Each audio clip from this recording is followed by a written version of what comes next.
কাক ও গ্লোপের গল্পটি একটি প্রাচীন নীতিকথা যা সাধারণত শিশুদের শেখানো হয়।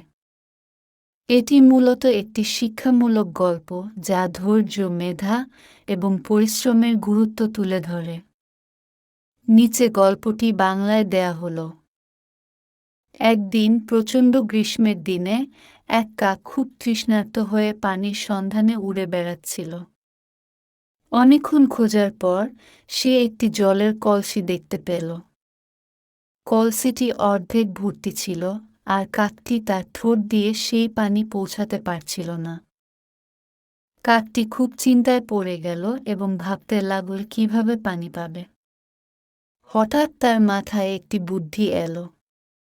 সে আশেপাশের ছোট ছোট পাথরগুলি সংগ্রহ করে একে একে কলসির মধ্যে ফেলতে লাগল।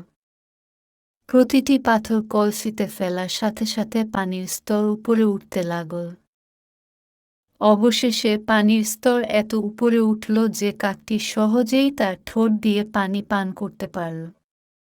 এভাবে কাকটি তার তৃষ্ণা মিটাল।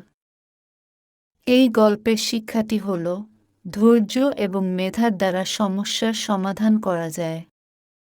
এই নীতিকথাটি শিশুদের মধ্যে ধৈর্যশীলতা ও বুদ্ধিমত্তা বৃদ্ধিতে সাহায্য করে এবং তাদের শেখায় যে যে কোনো সমস্যার সমাধান হতে পারে যদি আমরা ধৈর্য সহকারে এবং বুদ্ধিমত্তার সাথে কাজ করি।